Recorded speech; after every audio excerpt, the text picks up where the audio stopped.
Very good. Well, good evening, everyone. I'm Terry Stallo, and I am proud to serve as the superintendent of Prior Lake Savage Area Schools. Thank you so much for joining us this evening as we talk about some of our legislative priorities and certainly hear priorities from you and really start building a relationship, especially as we have two newly elected representatives and senator with us. So we're really excited about that. We would love to be holding this meeting in person, and unfortunately we felt it was safer for us not to do that, and that allowed you more time to stay in your offices in St. Paul apparently as well. We'll go ahead. Kind of the sequence of tonight is I would like folks to start by introducing themselves, and then we'll give a little background on our legislative platform and we'll share that with you. And then we're really excited to hear your reactions to that and really your priorities as you step into the session. So with that, why don't we go ahead? I'll let the two legislators go ahead and start. Let us know who you are, obviously your titles, and how long you've served, which is probably a matter of days at this point. And then we'll ask school board members to do the same. And then I'd also ask members of our administrative team to do the same. Oh, good. Eric, we're just getting started. It's wonderful that you can join us. We're just starting with introductions, so I'll let your colleagues start and then let you pop in.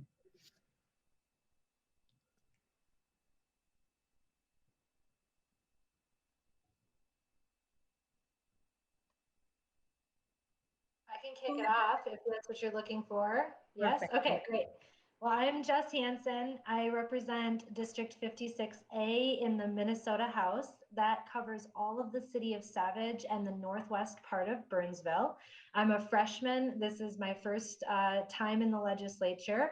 And I've been telling folks this is a dream job for me. And now I've caught the dream and I'm getting to figure out what to do with it. So I'm really grateful to be here. And I'm looking forward to all the work we can do to make sure that we're amplifying the needs of our community here in St. Paul. Hi, everyone. I am Senator Lindsay Port. I am the newly elected senator of SD 56, which is Burnsville and Savage and the northwest part of Lakeville. I'm really pleased to be with you here today. This is also my first term, so I'm 3 weeks in or so now. And I'm just incredibly excited to represent our local communities. I have two young girls who are in elementary school, so elementary public education is a very important part of my life. And I am really excited to hear from you about the priorities of the Prior Lake Savage School District and how we can make sure that we are best supporting our schools as we're moving through what has been a very challenging year. Thank you. Senator Pratt, do you want to come in and introduce yourself and let us know how many years you've served? Sure, and I'm sitting here with my good friend, Representative Albright, but Eric Pratt, I serve Senate District 55, which is Shakopee, Prior Lake, Jordan, and 6 townships. I served on the Prior Lake School Board for 12 years, and I'm now in my 3rd term in the Minnesota Senate. It doesn't feel like it should be that long. And I am the parent of 2 Prior Lake graduates. Cameron, who is at University of Michigan getting his doctorate in astrophysics. Thank you, Mr. Bohm. And Sammy, who is getting her doctorate in physical therapy at the University of Texas. And I'll let Representative Albright go. Little picture. Let it be known that the good senator and I do a number of these together. And so when my Google doesn't work, I just jump in the car. We're parked next to, we've got a BPLU meeting later on tonight. So we're showing. But thank you for the invitation. My name again, Tony Albright. I serve District 55B, so that includes Prior Lake and Jordan, as well as the townships of Credit River, Spring Lake, Sand Creek, and St. Lawrence. And looking forward to the conversation and helping students move forward. So leave it at that. So Representative Albright and I have a hard 6:30 cutoff. We do, unfortunately. Thank you. Board members, would you like to introduce yourself? And Senator Pratt, you said 6:30 cutoff. Is that correct? Yeah. Okay, thank you. Okay, I'll start her off. I'm going to go quick so we get as much time as we can with our two legislators. I'm Stacy Rural. I'm the current chair this year. I am in my 11th year. I've almost caught Eric for service on school board, 1 year behind him. I have two girls that have graduated from Prior Lake schools and are currently working and going to more school, I guess, more education. And other than that, I am in my, what would that be? I guess my third term. So kick it off to Michael. My name is Michael Nelson. I'm the board member with the most confusing name. And I am starting my third year of service on the school board. I have twins who graduated from the high school last spring and are now doing college from home. And then I still have a sophomore at the high school, and I live in Savage. And thank you for being here. And Jonathan, I'll pass to you. Perfect. Jonathan Drews, also beginning my third year on the board, two college students, graduates of Prior Lake, and a junior still at the high school. Enrique. Come on. There we go. Hello, good evening, everyone. Thank you for being here. We really appreciate having all of our elected representatives here. Enrique Velazquez, board member in my third year, just like Jonathan and Michael. I have 4 kids. One is about to be a Prior Lake graduate, Lord willing, and then off to college. And then I have so a 25-year-old, one is about ready to graduate, 2 others in the hopper right behind it, one who's a freshman and another one who's in the 6th grade. And let's see, we will shift over to Amy Crosby. Hi, everyone. Yes, my name's Amy Crosby. It's my first, I'm green. It's my first month on the board, so I'm learning a lot. Thank you guys so much for meeting with us tonight. I know your time is precious. I have a senior daughter at Prior Lake High School, a sophomore son and at Prior Lake High School, and a 7th grade son at Hidden Oaks Middle School in our district.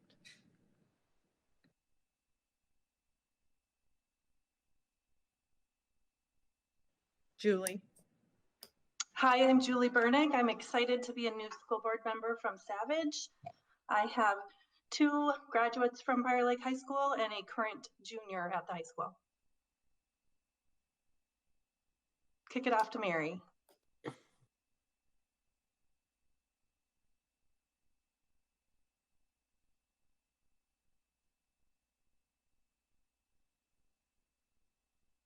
Mary, can you talk? I think you're muted.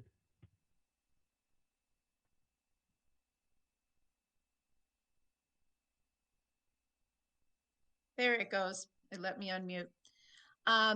My name is Mary France. This is my 5th year on the school board. I was elected in 2016 and reelected in 2020.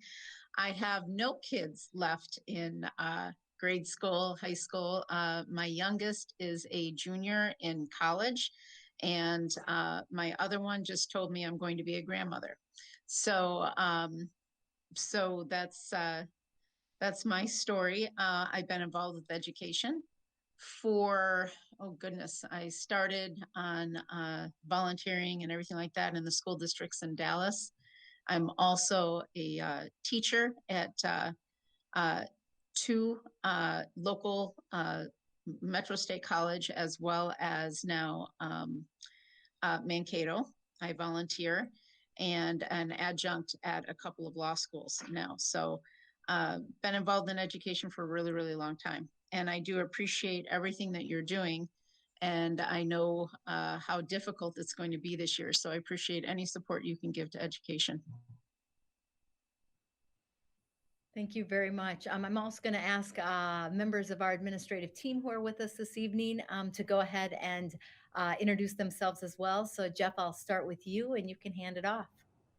All right. Thank you, Terry. Good evening, everyone. Jeff Holmberg, Assistant Superintendent with the school district. I will kick it over to Julie. Good evening. I'm Julie Sink. I'm the Executive Director of Business Services. Jim Quirm. Hi, I'm Jim Quirm, Executive Director of Human Resources. Jim Delwell, are you there? I am here. Jim Dowell, Director of Operations, Transportation, Health and Safety. And I will kick off to Marcus Malazzo. Good evening. My name is Marcus Malazzo. I'm the Director of Technology for Prior Lake Savage Area Schools. Next.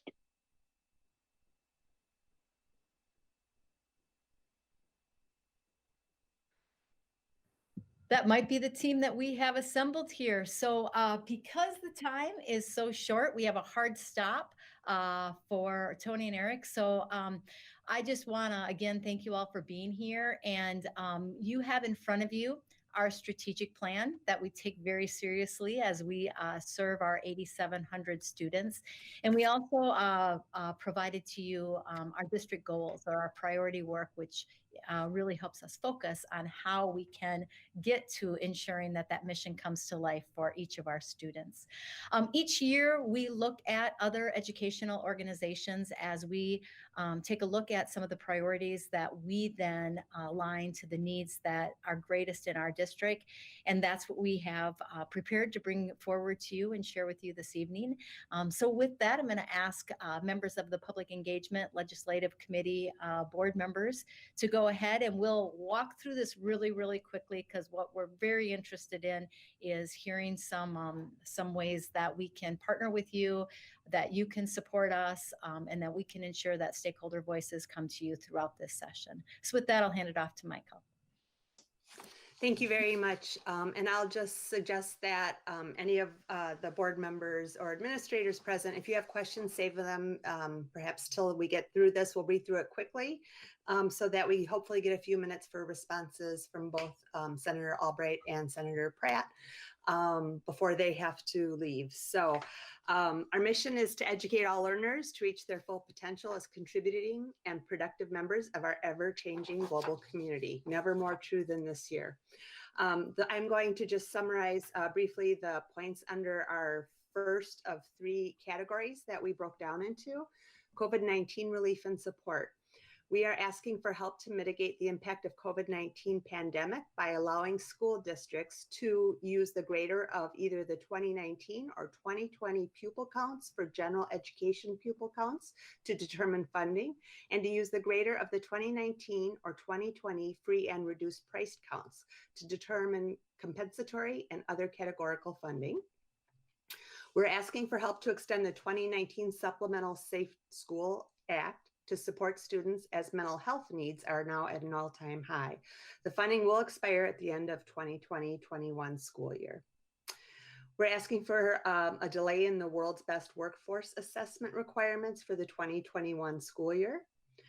We're asking for help to create initiatives and alternatives to attract, develop, and retain teachers, particularly teachers of color and teachers in shortage areas, and help in closing the digital divide by ensuring all students have access to reliable internet and technology devices needed for distance learning. I'm going to pass to Enrique for the second category. All right, thank you, Michael. So the second priority for PLSAS is stabilization of education funding. One of those areas is providing a 2% increase on the basic formula. It's also indexed for inflation to make sure that over time, inflation doesn't outpace what that basic formula calls for, so that we can continue to provide those basic services under general education. Increasing state equalization for all education-related levies. So specifically those related to operating referendums, debt services, and local option revenue. The local levies must be affordable so that voters can support the district.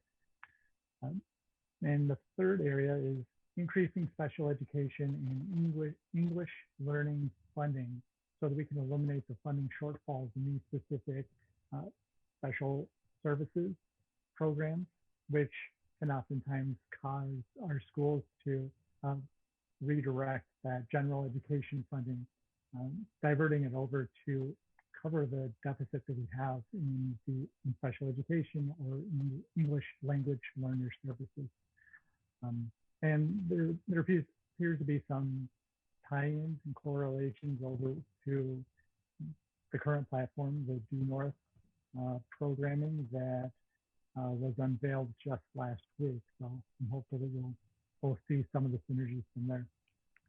And we'll shift over to Amy Crosby, who will cover that third point. Thanks, Enrique. So the third point is around innovation and reducing mandates.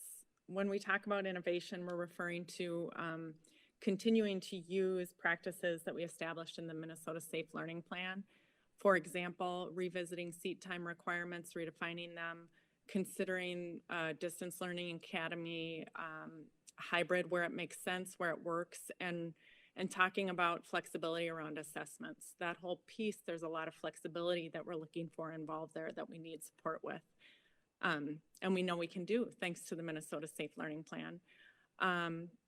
In terms of reducing mandates, it's very straightforward. It's hard to get anywhere if we're trying to adhere to mandates without any funding. That's pretty obvious. So thank you.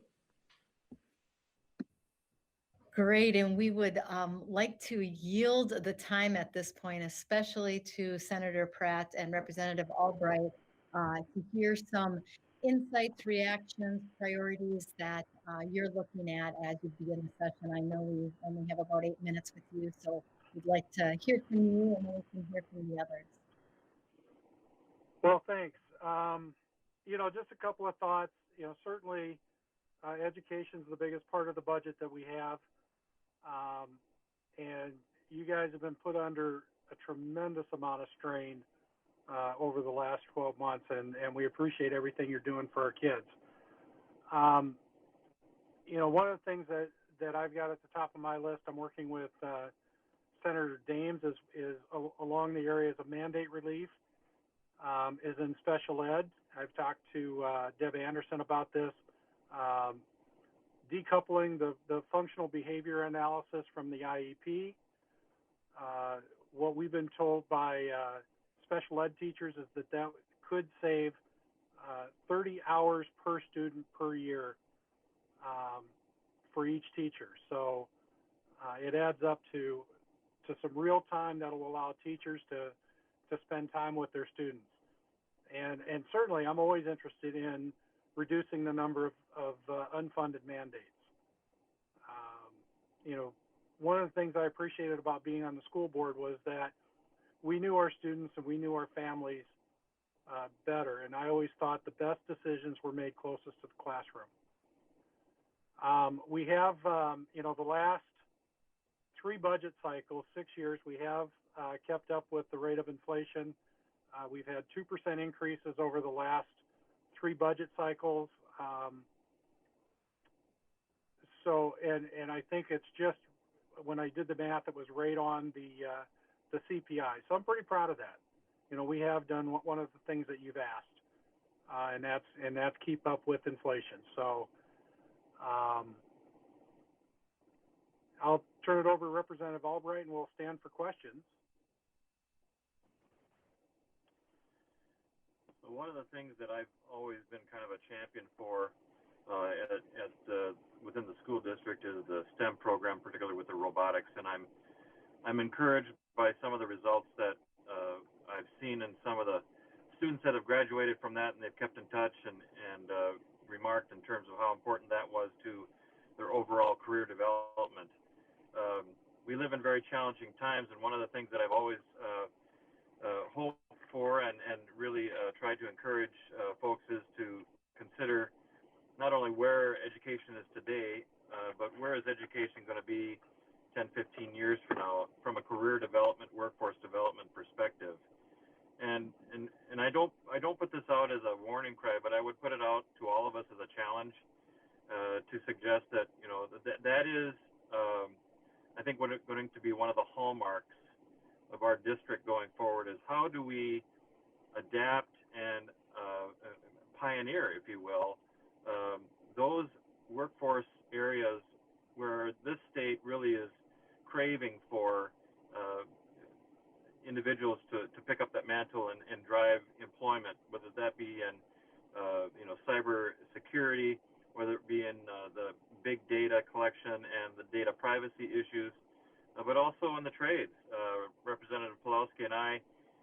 actually are co-authoring a bill that actually would bring back the trades back into the high school and actually free up the community colleges to do more of the retraining and workforce development for people and adults.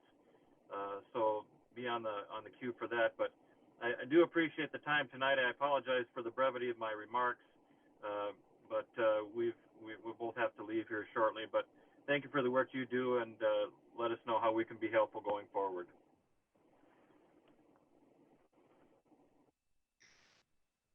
Any questions for Senator Pratt or Representative Albright? We've got 4 more minutes with them because I'm going to stick to that hard 6:30. We'll take you for 4 more minutes if we can. Senator Pratt, are you going to continue the 2% increase this year? You know, I'd sure like to. It's going to be a challenge. We're facing a $1.6 billion deficit. I think you've highlighted some of the challenges just with student counts in reaction to the governor's executive orders. So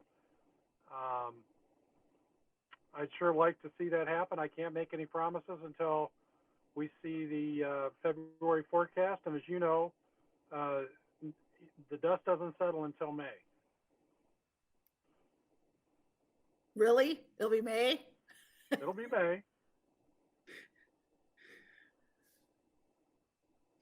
I will neither confirm nor deny that proposition. The Senate will get its work done.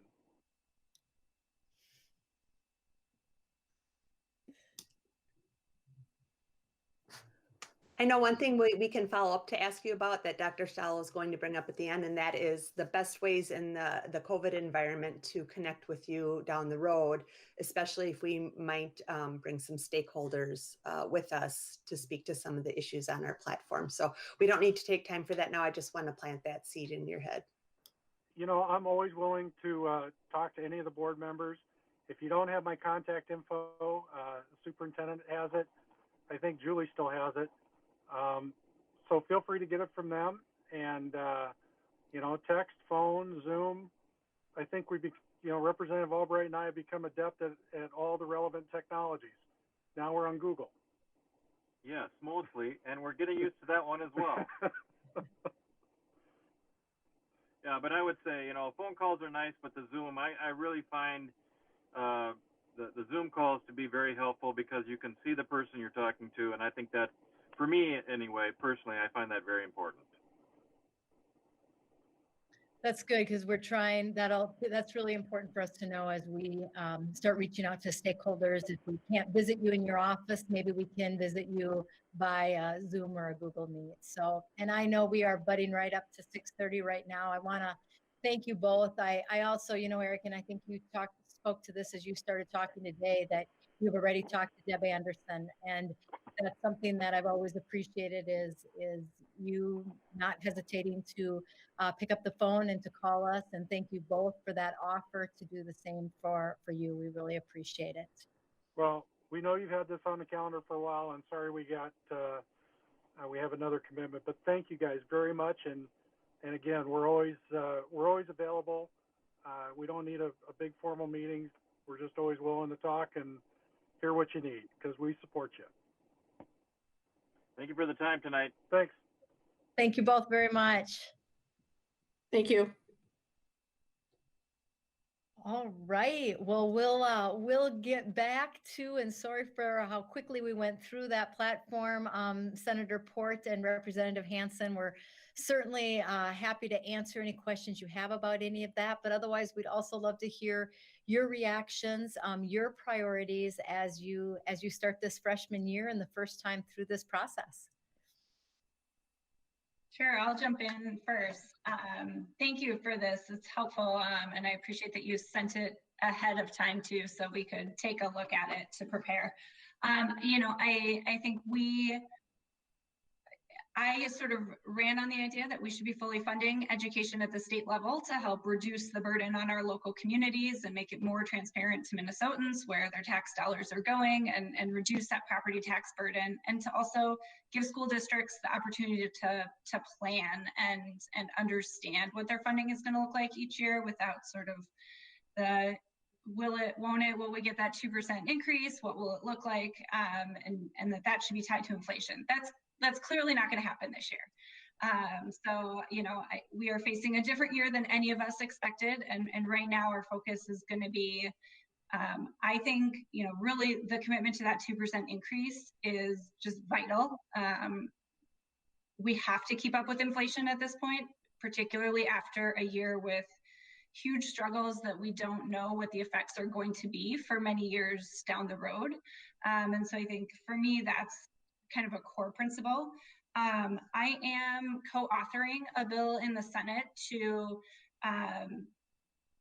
create more grants that can be used in different ways by school districts, but to incentivize and keep teachers of color, because we know that's a huge problem in Minnesota, and it starts at the high school, going into college, recruiting teachers, building that sort of relationship there, but also with how are we keeping them in our school districts once we have them, and that those incentives need to look different in different parts of the state. And so having flexibility for school districts to know what you need to keep folks in your classrooms, in your communities, I think will be really important. I'm co-authoring that with Senator Bobby Joe Champion.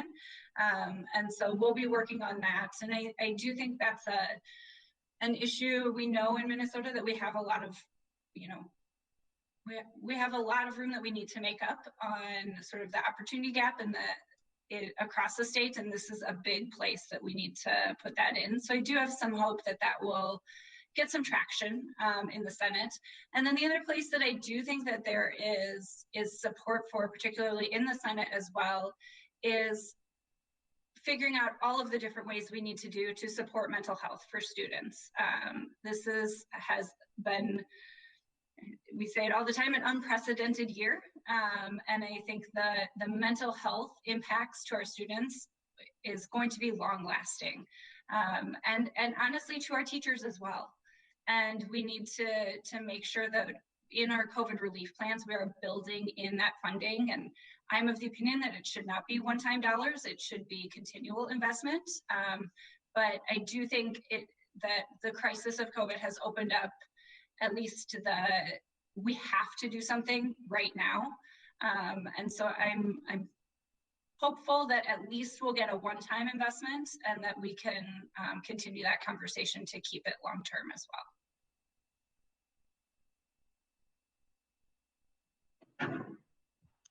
I can jump in here. I took some time to look at the legislative agenda ahead of time, and so I do appreciate you putting this together. It's really helpful when folks come to the table and say, this is what we're looking for. So I just want to applaud you. I hear from lots of people who don't have an agenda and they just, some big ideas, and that's great, but these are some deliverables. And so I appreciate that. I think to the first bullet point, my comment on that would be that we have to continue to talk about having an innovative funding model overall, like what Lindsay talked about.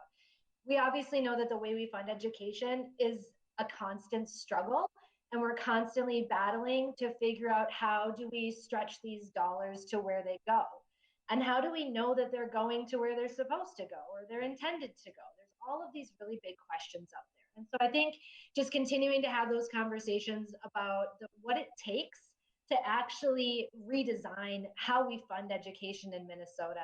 And I think Senator Port would say this too. We campaigned on that. We said that this is something we're committed to really talking about, having conversations about.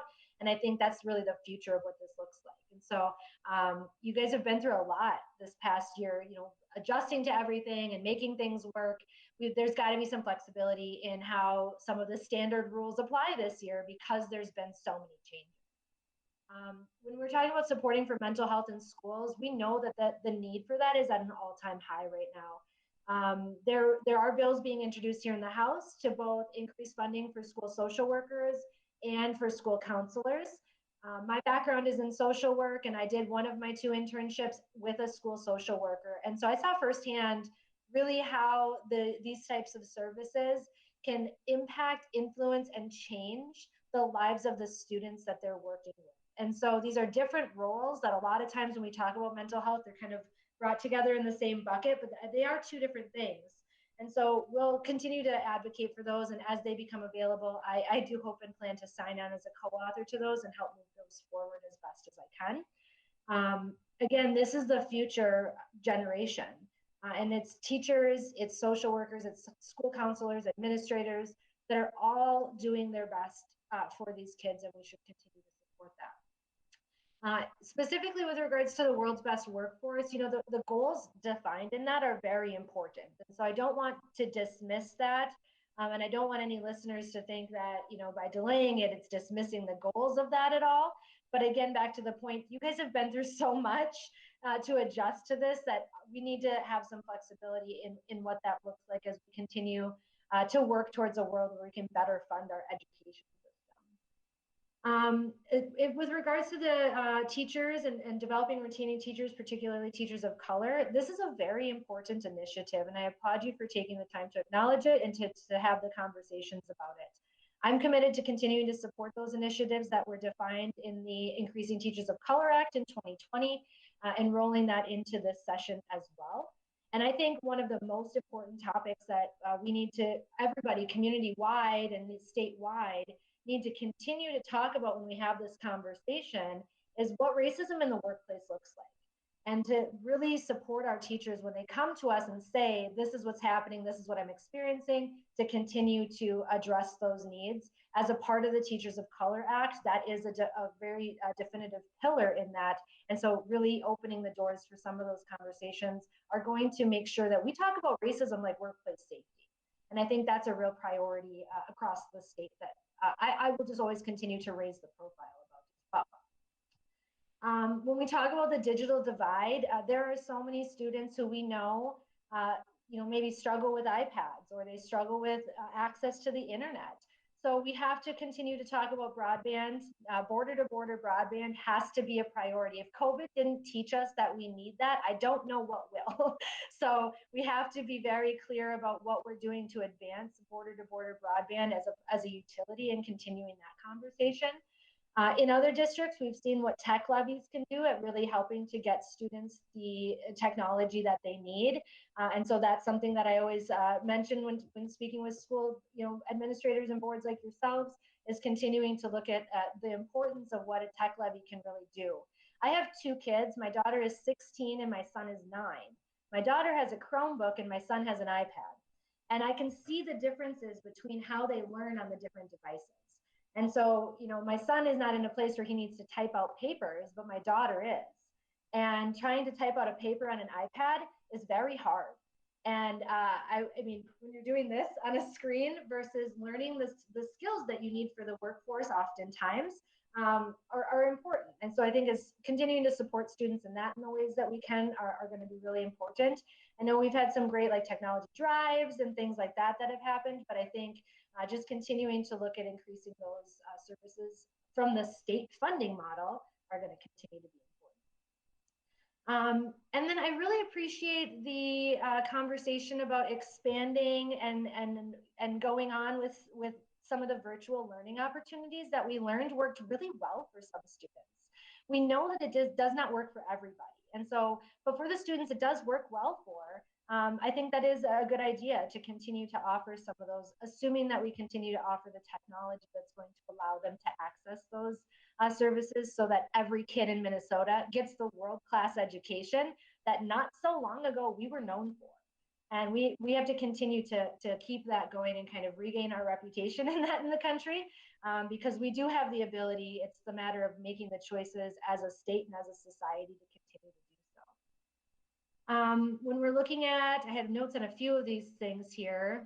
Obviously, these unfunded mandates are just not all right. I mean, we know that these are hurting people. We know that the federal government needs to come through on their unfunded mandates. And even their funded mandates. I mean, for special education, if we want to go there, that there's mandates that they have funded, but the money's not coming through the same way. So these cross subsidies and things like that are continuing to make it harder for a lot of folks. And then I think the last thing I want to just highlight is that the teachers that have adapted to this environment are superheroes. And I just want to continue to tell the teachers how proud as a parent, as a community member, how proud we are of them, that we continue to watch them do backflips through regulations and red tape and to meet our students where they're at.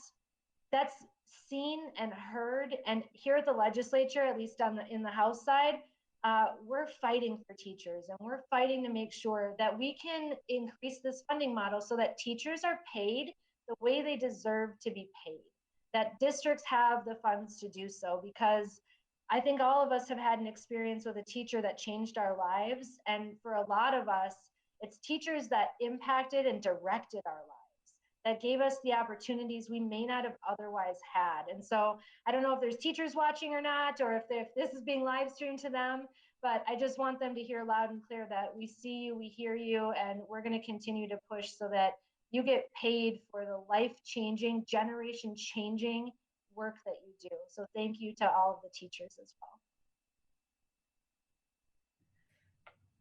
Well, welcome. We are excited to build relationships with you and for you to get to know us and our district and how we can support you in your work and how we can continue to build a partnership. So thank you so much. Any questions that folks have for either of our legislators right now? Thanks, Mary. I know one of the concerns about the funding is that they may choose to fund distance learners or kids that still, want to, continue to use that program differently or less, even though we know that the amount of work that teachers do, that educators do to support those students is the same, even more. In light of the funding crisis, where do you stand on making sure that all pupils count equally as far as the funding goes, and we're not trying to further reduce funding per student based upon that particular qualification? Yeah, I'll jump in first on that, and then I know Jess has the House perspective that'll be really important in this. I am completely committed to making sure that we do not reduce funding for a single student at this juncture. It's after the year that our teachers and students have had, the idea that we might cut funding to education it blows my mind. I cannot believe we might be having that conversation. I'm hopeful we don't have that conversation. I think we know that I've had 2 kids that have been in distance learning most of the year. My first grader just went back this week. We know the challenges that has meant for students, for teachers, and for families. And it meant technology, which costs a lot of money. Those things are not free to do distance learning. And our teachers have had to do the same amount of work in the classroom, particularly in hybrid, when they were doing both. It was not less work for them to do this. And when we were in full distance and they were at home, many of our teachers have their own children that are at home with them that they are also trying to balance. This was not a vacation for our teachers. And the idea that we would cut funding or fund distance learning students different is absolutely ludicrous to me. I fully support actively funding all of our students, regardless of which learning method works best for them. For lack of a better answer of saying what she said, I agree. Like I said, for some students, this virtual learning model was great. That doesn't mean that the teachers are working any less hard to adapt their learning model. It doesn't mean that that student doesn't still need a lot of the same resources. And so I would definitely oppose anything that tried to change that amount based on how much work it is for the student to do their work. Whether they're in person or not, they still have to do the work. And they still need the support systems to do so. So thank you for the question, council member, and I will, school board member, I'm still getting used to this. I'm sorry. Thank you, Mary, for the question. I appreciate it. because I do think it's an important thing to point out. And it's an important thing for folks to continue saying to other legislators, whether they're from our community or not, that every student deserves the same amount of access to the world-class education that we say and want for our kids here in Minnesota. Well, I'd like to just follow up on that, and thank you both for your responses. Mary, thanks for bringing the question forward. Prior to the pandemic, in order to be an online provider, we had to go through an MDE process of getting approval, and that's, I think, to Mary's question about the funding being different. We all are now. We were expected to be online and distance learning providers, and we have all created that system. So as you move forward with the session, that would be one of the biggest gifts you could give districts, is to allow us to continue to do what we were expected to do, with the funding staying the same, without some of the hoops of MDE, with us having the flexibility to be able to meet the needs of our students, some of whom we know may not want to come back in person, even though that's what we're planning for next year. And we want to be able to serve them. We have all proven that we can serve our students in multiple formats. So I really appreciate the question and your response. This will be a big ticket item for us. We are going through the process right now and jumping through the hoops of the MDE online application to be a provider. We would much rather be expected to continue to provide what we did this year, and then build it around what our families and our students need. So thank you very much for that. Other questions?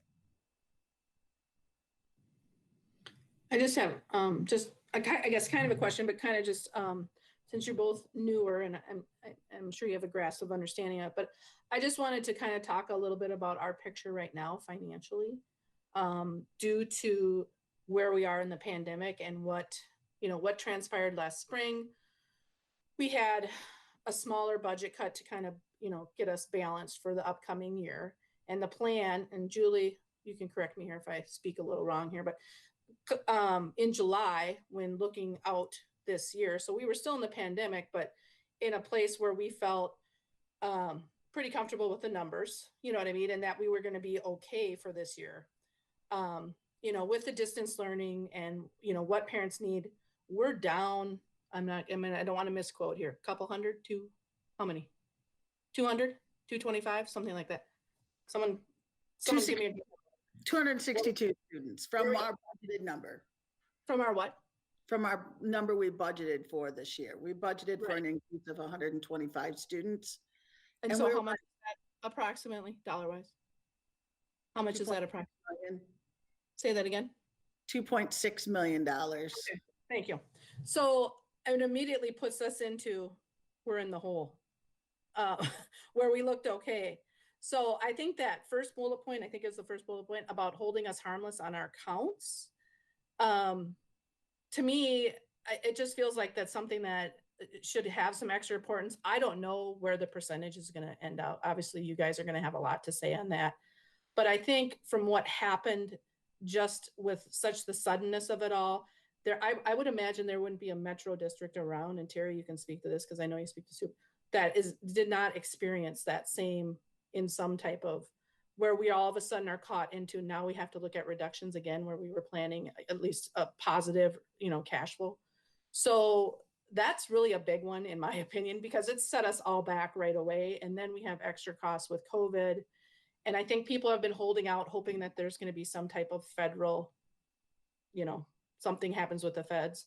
I think the indication, and Julie and Terry jump in here, and that's going to be probably more around summer school stuff, summer school funding, and not really anything that we could supplant in the budget. If you guys, is that correct? That's what I was hearing this week. So I just feel like there needs to be some, I want some emphasis on that this is a situation where we just got thrown in, and now we are, kind of having to make these tough decisions already with the learning models, but now above that, we're going to go through a budget reduction process now. So it's tough. Yeah, I'll jump in and say I think that there are two ways that we have to watch for the reduction in education budget this year. It's both the percentage increase where that will be, and also this what counts are we using to include that. And what I will say as a member of the minority is that we are not in the loop at this point in how those conversations are going. And so I, will reach out to Senator Pratt and keep in conversation with him and with others in our area about that. But we don't have the budget targets yet. We'll get them probably over the next couple of weeks after the February forecast. But I do have concerns that education will be on the chopping block in one form or another, particularly in the Senate. And we do have the governor's budget with a teacher in the governor's mansion that supports increased funding. And I think we need to continue to rally around that. And I'll just pivot for a second to, I think this is what we're going to talk about at the end, but this is exactly the place where we need to hear from you. We need to hear from teachers. We need to hear from parents. We need to hear from you all.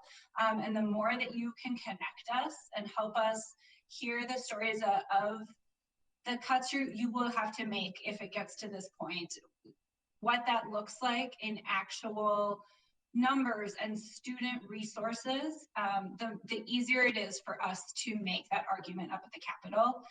For me, that's always Zoom meetings if that works for you. Also, I'll drop my cell phone to Terry as well, because particularly as we're starting to get into committees and things like that, a text message during committee or the night before as you're like, hey, don't forget to talk about this, is really helpful to keep bringing those things up. But for me, this is the way we're gonna really advocate for education funding, is through your stories. That is our number one tool to advocate for that funding. So however you can help us connect to those, that is what will be most effective.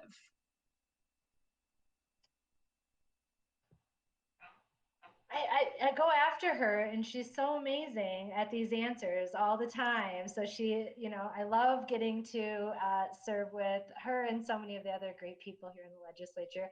And then we're all on the same page. And I think that's what's important, is to see that we are aligned in a lot of the goals that we have for this. We know that there's been ebbs and flows in student enrollment across the state, whether they went to private school, whether they went to a statewide virtual academy or a nationwide virtual academy. There's all sorts of things that change. And so I do think that we have to continue, to see how, now that COVID's, hopefully, I'm going to manifest this, it's on its way out, it is going away, how these numbers ebb and flow and how that balances out in the long run. I am a long-term visionary. And so for me, when I'm looking at these issues, is never to accept a short-term goal as a long-term solution, right? These long-term solutions are what we really need to work towards. And understanding why we have ebb and flow in enrollment numbers, I think, is extremely important. And so to Lindsay's point about hearing from you and getting some of that data, that's always helpful. Because when we know why something's happening, then we can address it at the root cause. I feel like a mom a little bit when I say that, because when my kids are going at it with something, okay, what's the bigger issue here? Why is this happening? Is somebody overtired? Is somebody hungry? What's happening? And trying to get to that root cause is, I think, how we prevent this from being a discussion year after year after year after year, or getting promises that education funding will go up and then it doesn't, or promises that these changes per pupil are going to increase with inflation and then it doesn't. Right. So when we come back and we can tell, like Lindsay said, the stories of the families and the children and the teachers who are most affected when these numbers ebb and flow, when we have deficits, when we say, okay, we overestimated or we underestimated, and having a disaster plan, if you will, to come back and have that conversation for the future. So I don't want to make any promises like we've been talking about here, because of the deficit and because we just don't know what's going to come out in the February forecast. It's going to be hard to say which direction it will go. At the end of the day, when I look at the numbers, I'm going to look at it to say what puts all of our teachers, school boards, and students in the best position. How do we fight for the common good? Because I think no matter what side of the aisle or front or back of the aisle you come from, voter or not voter, elected official or not, at the end of the day, we're all fighting for the common good. And our children are the next generation for that. So I think if we keep that at the center of what we do and what we're looking at, that's really how we're going to find long-term solutions.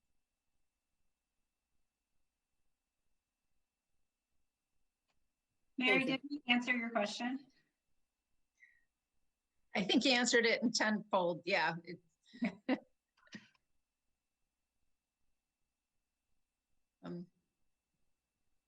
have another question. Does anybody else have a question? Nope. Go ahead. Okay. Go ahead, Mary. Thanks. Every year that we've had these legislative sessions, I always try to bring up the fact that, obviously we need to attract young people to the state. Our demographics are shrinking. It's been a problem across the state. It's predicted to get much worse, particularly for young people staying and young families moving to Minnesota. Our population is aging, which is going to put a greater burden on the state's resources that is going to potentially take away from funding for education. However, if we can improve our education, as you know, and Minnesota, as you mentioned, has fallen quite a bit in the ranking in the states. But that's the thing that encourages young people to move here. It really does, and to have families, and it also helps the businesses because then they have more employees. They have greater opportunities to grow their companies here. So it is very circuitous, right? Reminding the legislature that if they don't fund education and we don't continue to improve the way we educate, and sometimes that may be, particularly after COVID, maybe revolutionizing some of the ways that we have been doing things, that it's going to have a trickle-down effect. If they're worried about taxes, obviously, if we have less families moving here and our population shrink, then we're in a cycle downward. So I just want to make that point because when you fund education, it's like putting a seed in the ground, and it really does help just about everything else. Mary, you got to come at the committee meeting and tell that story because that's exactly right. I grew up in South Dakota and I moved here to go to college because I wanted to go to the U. The U was such a good school. I went to Carlson Business School because it was a great school. And now I've lived here for 20 years and raised my family here. I love Minnesota. We need to entice students to come here for college. We need to keep our students who go all the way through their education system here to stay here. And a big part of that is investing in education, both K-12 and also higher ed. But also it means investing in housing. Right now, it's really hard for young families to buy homes in our communities because there is not the volume of starter homes that we need do not exist. And we need to invest that sort of, $150,000 to $250,000 house that just isn't being built anymore. We need to do those things. People come to Minnesota and stay in Minnesota because of our quality of life. And that starts, you're absolutely right, the seed of that is our education.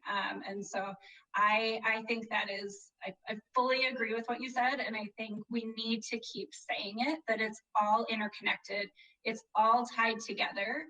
And the more we can tell that story, the more we can help our communities build ourselves, right? Like we should be in charge of building our community in the way that is successful for our community. And in order to do that, we need to be able to work together on a team, and we need to work as a statewide approach for what works best for our communities. And I just, yeah, you have to come up and say that at the Capitol because that's exactly the message that we need. And you said it beautifully. Yeah, I always say that investing in our kids is an investment in Minnesota. It's so plain and it's so easy to see when you work in the industry or you are a teacher or you're a parent. or you're serving in a capacity like yours. And I think what's important is that, you know, I campaigned saying politics is how we care about each other, right? And what we choose to fund is the expression of that care. And so as we continue to, you know, move towards a place where, I mean, let's be honest, here in St. Paul, funding education is it's a contentious topic. Lots of people have lots of opinions about it. I do, you know, for example, when Governor Dayton increased taxes on the richest Minnesotans, we were able to get all-day kindergarten. That is a seed that planted a forest. And we can see that that model works. And so continuing to have the conversations like what the latest governor's budget came out and said is that we do have to make sure everybody's paying their fair share and making sure that we're all equally investing, because we all do better when our kids all do better. And that's going to be the driving philosophy that continues to push me forward in these conversations. I do serve on the higher education committee. And so we're talking about keeping that as high quality as possible and investing hundreds of millions of dollars into the U of M and other things like that. But if we're not keeping our students in our K through 12 school system in a position to be ready for a 2 or 4 year degree or a trade school, if that's what they're looking for, it doesn't matter how much we put into the U of M. Right? If we're just it's great to bring in people from out of state, but I do think that we should make sure our kids get the best shot. And so that's always going to be something that influences my perspective on this. Can I have just one more point?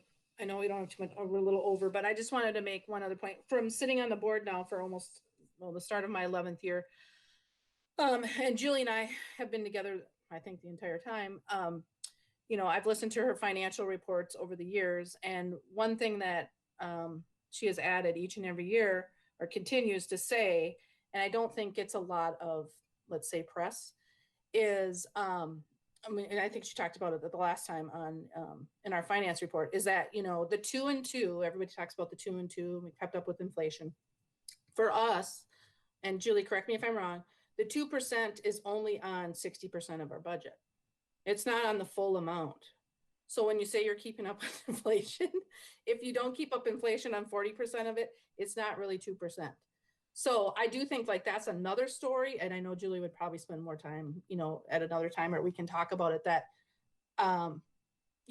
is another thing that gets lost. I think people like to say 2%, you're keeping up with inflation, which, yeah, maybe the semantics of it all. But if you're only doing that for 60% of our budget, we're still having inflation for the other 40. So Julie, I don't know if you have anything to add there on that part, but no? Okay, I did a good job. Great job. All right. Yeah, and I think that's what means that we have to stop continuing to talk about it in the same way. I think that's why I'm so stuck on the idea that we have to come up. I think Mary used the word revolutionize. I like that. I've used the word innovate. We have to innovate our funding model. But yes, we need to start look at it different. And we need to understand that that cross subsidies and the percentages and all of as a new person in the legislature, this is bananas, you guys. Like, this is hard to understand how it all flows down. And I don't think it needs to be as complex as the tax code. It can be easier, and we can choose to make it easier. And the ways that those choices are made are when the whole society, or at least the majority of us, stand up and say, let's do this different.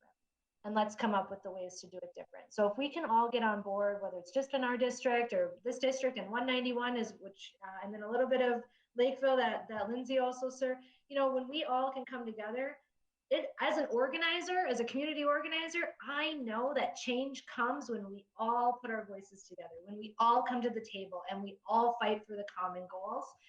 That's how change is made. They can't stop all of us, right? If we all come at this together and say, this isn't working anymore and this is what we want to see, I think slowly but surely we'll begin to chip away at that.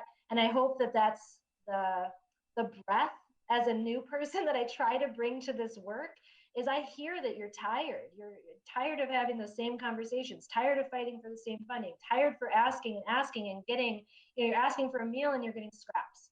And that doesn't do anybody any good. So as we continue to build that movement, just know that I'm all in to make sure that we can keep changing that. So maybe Julie doesn't have to keep saying the same thing every single year, and we can start to get, you know, some real progress and real changes that we're looking for. Yeah, and I'll just add really quick to the end of that. Like I said, the thing that makes us effective here is your stories, is being able to tell a narrative. And there's not a voter across Minnesota who's not a school board member or a lobbyist or a superintendent or, you know, a legislator that understands the 2+2. No one knows what it means. Voters do not understand that. Our community members do not understand it. Our parents half of us don't understand it. Like it is not a thing that you can just like explain in a clear way. And so it makes it really hard for our communities to understand what we're actually asking for.